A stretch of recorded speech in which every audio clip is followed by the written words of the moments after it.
Hello viewers, welcome to দিদি রান্নাঘর channel. আজ দেখাবো ডিমের কারি রেসিপি।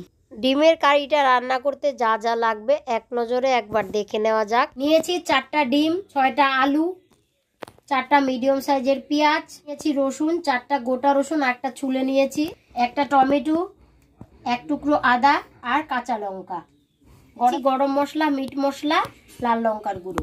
রান্নাটা আমি ওভেনে করব, তাই একটা কড়াইয়ে আন্দাজ মতো জল দিয়ে ওভেনে বসিয়ে ওভেনটা জ্বালিয়ে দিয়ে দিচ্ছি। 5 থেকে 7 মিনিট সময় নিয়ে ডিমগুলো ভালোভাবে সেদ্ধ করে নেব। ডিমগুলো সেদ্ধ হতে হতে এদিকে আমি আলুগুলো ছুলে 2 টুকরো করে কেটে নেব।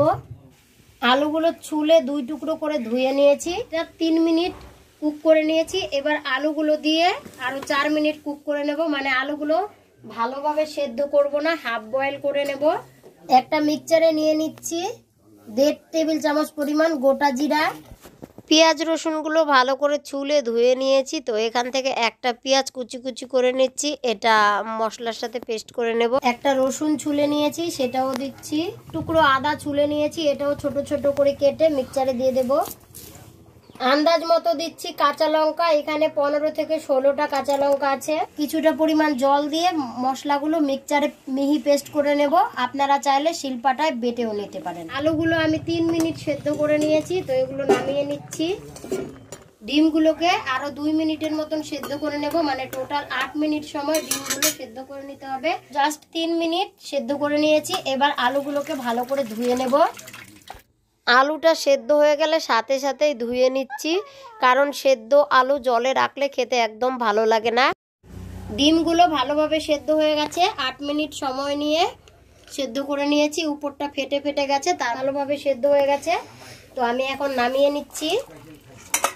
কড়াইটা ভালো করে ধুয়ে আবার ওভেনে বসিয়ে দিয়েছি গরম হওয়ার জন্য। কড়াই ভালো করে গরম হয়ে গেলে আন্দাজ মতো তেল দিয়ে দিচ্ছি। আমি একবারেই 50 গ্রাম তেল দিয়ে দিচ্ছি। তেলটা ভালো করে গরম করে নেব। এদিকে সব মশলাগুলো ভালো করে পেস্ট করে নিয়েছি। তেলটা ভালোভাবে গরম হয়ে গেছে। নেড়ে চেড়ে হাফ বয়েল করে রাখা আলুগুলো দিয়ে দিচ্ছি। 1 চা চামচ পরিমাণে দিচ্ছি লবণ। এবার আলুগুলোকে হলুদ ছাড়াই মিডিয়াম আঁচে নেড়ে চেড়ে 4 থেকে 5 মিনিট সময় ভেজে নেব।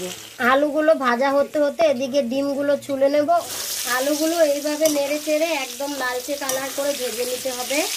আমি যে একটা টমেটো নিয়েছি সেটা ধুয়ে ছোট ছোট করে কেটে নিচ্ছি। আলুগুলো হলুদ ছাড়াই 5 মিনিট সময় নিয়ে এরকম লাল লাল করে ভেজে নিয়েছি। মতো হলুদ দিচ্ছি 1 চা চামচ পরিমাণ। দিয়ে নেড়ে চেড়ে আরো 1 থেকে 2 মিনিট ভেজে নেব। টোটাল 6 মিনিট সময় নিয়ে একদম লালচে কালার করে ভেজে নিয়েছি। এবার আলুগুলো নামিয়ে নিচ্ছি। সিদ্ধ করে ছুলে নেওয়া ডিমের গায়ে এইভাবে 2-3টা করে আঁচড় দিয়ে নিচ্ছি। ডিমগুলোতে 3-4টা করে আঁচড় দিয়ে গরম তেলে দিয়ে ভেজে নেব। ডিমগুলো লো আছে 2 মিনিট ভেজে সামান্য লবণ ও আন্দাজ মতো হলুদ গুঁড়ো দিয়ে দিচ্ছি। এইভাবে নেড়ে চেড়ে 3 মিনিট সময় নিয়ে ভেজে লালচে কালার করে নেব। 3 মিনিট সময় নিয়ে ভেজে লালচে কালার করে নিয়েছি। এবার নামিয়ে নিচ্ছি। সেই তেলেই 6-7 দানা রসুন ছুলে নিয়েছি, সেটা দিয়ে দিচ্ছি। সামান্য পরিমাণে দিচ্ছি গোটা সাদা জিরা। মিডিয়াম সাইজের যে 4টা পেঁয়াজ কুচি কুচি করে কেটে নিয়েছি সেটা দিয়ে দিচ্ছি। 3 মিনিট সময় নিয়ে মিডিয়াম আঁচে পেঁয়াজগুলোকে একদম লালচে কালার করে ভেজে নেব। খেয়াল করে দেখুন ডিম আলুটা কিরকম লালচে কালার করে ভেজে নিয়েছি। আমি কিন্তু কোনো রকমের কালার ব্যবহার করিনি। এইভাবে হলুদ ছাড়া আগে ভেজে পরে হলুদ দিয়ে 1-2 মিনিট নেড়ে চেড়ে নিলে এরকম সুন্দর কালার হবে। তাতে গোটা রসুনগুলো দিয়ে দিয়েছি। মিনিট সময় পেঁয়াজগুলোকে নেড়ে চেড়ে লালচে কালার করে নিয়েছি। এবার পেস্ট করে রাখা মশলাগুলো দিয়ে দিচ্ছি। মশলাগুলো দিয়ে 1 কাপ পরিমাণ জল মিক্সচারটা ধুয়ে দিয়ে দিচ্ছি। 1 টেবিল চামচ পরিমাণ মিট মশলার গুঁড়ো। 1 চা চামচ পরিমাণে দিচ্ছি লাল লঙ্কার গুঁড়ো। আপনারা চাইলে শুধু লাল লঙ্কার গুঁড়ো দিয়ে রান্না করতে পারেন। এইভাবে কাঁচা লঙ্কা ও সামান্য লাল লঙ্কা দিয়ে রান্না করলে রান্নাটা দেখতেও যেমন সুন্দর হবে, স্বাস্থ্যের জন্য খুব উপকারী হবে। এগুলোকে মিডিয়াম আঁচে 3 থেকে 4 মিনিট সময় নিয়ে কষিয়ে নেব। 3 মিনিট সময় মশলাটাকে কষিয়ে থকথকে করে নিয়েছি। এরকম মশলাগুলো যখন থকথকিয়ে ওঠে তখন ভেজে রাখা আলুগুলো দিয়ে দেব। আরো 2-3 মিনিট কষিয়ে নেব। ঝোলের আন্দাজে লবণ দিয়ে দিচ্ছি। তো আমি 1 টেবিল চামচ পরিমাণ লবণ দিচ্ছি।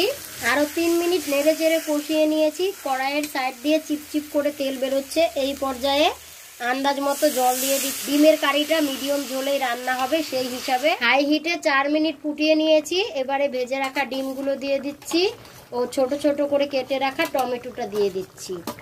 আরও 2 মিনিট ফুটিয়ে নিয়েছি। এবারে নেড়ে চেড়ে নিচ্ছি। 1 চা চামচ গরম মশলার গুঁড়ো দিয়ে দিচ্ছি। এটা কাঁচা লঙ্কা চেরা দিচ্ছি। এবারে ভালোভাবে নেড়ে চেড়ে মশলাটা মিশিয়ে নিচ্ছি। আরও 2 মিনিট হাই ফ্লেমে কুক করে নিলেই তৈরি হয়ে যাবে ডিমের কারি। টোটাল 8 থেকে 9 মিনিট সময় নিয়ে ঝোলটাকে আমি হাই হিটে ভালোভাবে ফুটিয়ে নিয়েছি। ডিমের কারিটা রান্না করা আমার একদম কমপ্লিট হয়ে গেছে। এবার নামিয়ে নিচ্ছি। এই ছিল আজকের রেসিপি। এই ডিমের কারিটা গরম গরম ভাত, রুটি, পরোটার সাথে খুব ভালো লাগে। তো রেসিপিটি ফলো করে অবশ্যই বাড়িতে ট্রাই করুন। কেমন লেগেছিল কমেন্টের মাধ্যমে জানাবেন। ভালো লাগলে একটা লাইক, শেয়ার ও চ্যানেলটি সাবস্ক্রাইব করে পাশে থাকা বেল আইকনে ক্লিক করে দেবেন পরবর্তীতে নতুন নতুন ভিডিওর আপডেট সবার প্রথমে পেতে। তো আজকের মতো এই পর্যন্তই। দেখা হচ্ছে পরের ভিডিওতে। ততক্ষণ সকলেই ভালো থাকুন, সুস্থ থাকুন।